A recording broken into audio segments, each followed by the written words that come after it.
Hoy les vamos a hablar sobre identidad nacional y sobre cómo influye la identidad territorial asociada a cada región de Chile en las ideologías políticas de sus habitantes.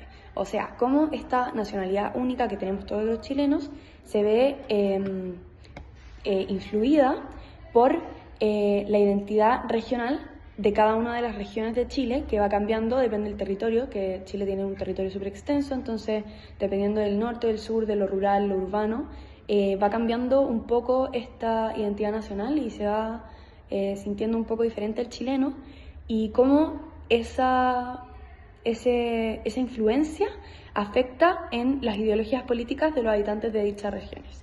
La importancia de estudiar este fenómeno es entender las identidades nacionales y cómo estas varían dependiendo como si la región es más urbana o es más rural, y permite como poder identificar patrones de voto y como a qué se deben estos patrones de voto. Esto aporta al diseño de políticas más representativas, que nadie se quede como excluido dentro de las políticas, y estrategias de descentralización de Chile, que no todo siga pasando en la región metropolitana, sino que tanto la salud como mejores sueldos y cosas por el estilo, todas las cosas buenas que trae la centralización puedan ser accesibles dentro de los extremos del país, como en el norte y en el sur, en el extremo norte y en el extremo sur, que la salud y los buenos trabajos no son tan accesibles como en el centro. Y también campañas para que se reconozca la diversidad regional de Chile y cómo cada región es distinta de la otra. En esta parte vamos a ver los conceptos principales que utilizamos en nuestra investigación. Primero vamos a hablar de los in-group y out-group, que según Tafel y Turner, el in-group se puede caracterizar por el grupo al cual una persona se siente parte, y el out-group es el grupo del cual una persona se siente ajeno. Por otra parte tenemos la discriminación intergrupal, que nuevamente según Tafel y Turner es el trato discriminativo a personas por pertenecer a un determinado grupo social y se basa en prejuicios y estereotipos. En tercer lugar, tenemos los esquemas sociales e identidad social. Nuevamente, según Tafel y Turner, estos conceptos, en primer lugar, los esquemas sociales, son estructuras mentales que organizan, interpretan y recuerdan la información del entorno social para comprender los roles, grupos y normas sociales. Y la identidad social es la parte del autoconcepto que se forma a partir del sentido de pertenencia a grupos sociales. Y por último, tenemos la polarización grupal, según Myers y Lamb, que es el proceso por el cual las ideas de una persona se vuelven más extremas al compartirlas por un grupo que piensa igual. Luego tenemos la relevancia de los conceptos. De la misma manera que ya fue definida anteriormente, el in-group en este contexto sería el concepto de ser chileno.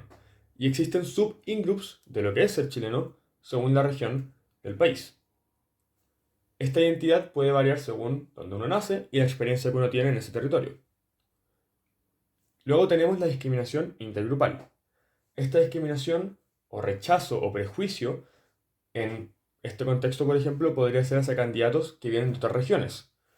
Uno que espera ser representado por el candidato electo puede mirarlo y sentir que no está siendo representado uno como persona, ya que habla de otra manera, se viste de otra manera, tiene otros ideales y valores, ha pasado por experiencias que no reflejan lo que uno ha vivido, y empieza a separar a ellos como un grupo y nosotros como otro grupo.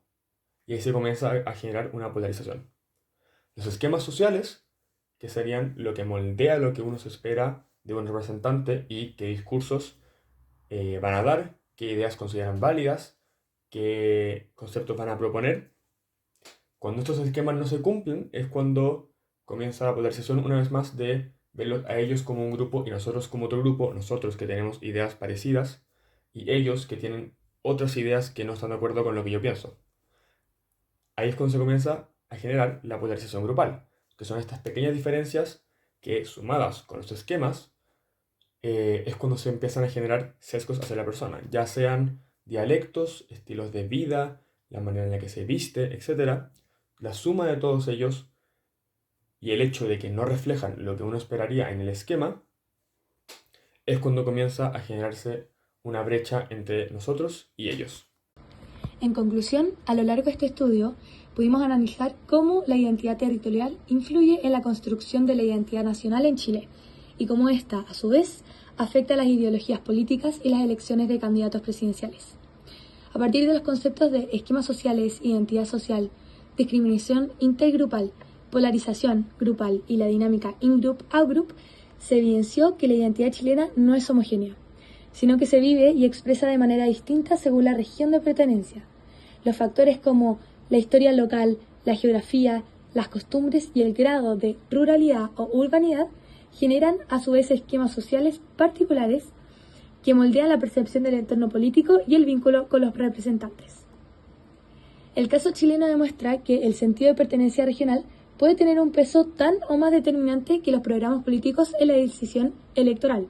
Esto también lo sugiere el estudio de Young y Hurd el 2020, relacionado con las votaciones presidenciales de Estados Unidos. Este efecto identitario se ve reflejado, por ejemplo, en los patrones de votación de regiones como la Araucanía o Arica y Parinacota, donde se observa una fuerte adhesión a candidatos que resuenan con la identidad local, así también un mayor rechazo hacia aquellos percibidos como externos o centralistas. Pudimos identificar que la discriminación intergrupal y la polarización grupal no solo operan entre sectores ideológicos, sino también entre territorios, generando una fragmentación interna en la concepción de lo nacional. Así, el ser chileno no solo se disputa en términos culturales o simbólicos, sino también que a través de las urnas. En este contexto, estudiar cómo las identidades territoriales influyen en las decisiones políticas no solo permite comprender mejor la dinámica electoral chilena, sino que también aporta herramientas fundamentales para mejorar el análisis estadístico de futuras votaciones, como lo son las votaciones presidenciales este 2025. Esta comprensión puede contribuir significativamente al diseño de políticas públicas más representativas y sensibles a la diversidad regional, ayudando también así a reducir la brecha entre el electorado y quienes aspiran a representarlo. Sin embargo, también hay que tener en consideración que hay ciertas limitaciones dentro del estudio, como la dependencia de estudios centrados en otros contextos nacionales, como es Estados Unidos, la falta de desagregación en algunos datos por región y el carácter puntual de las encuestas utilizadas. Pero aún así ofrecen una base sólida para seguir investigando cómo se estructura la identidad, el territorio y la política en Chile contemporáneo.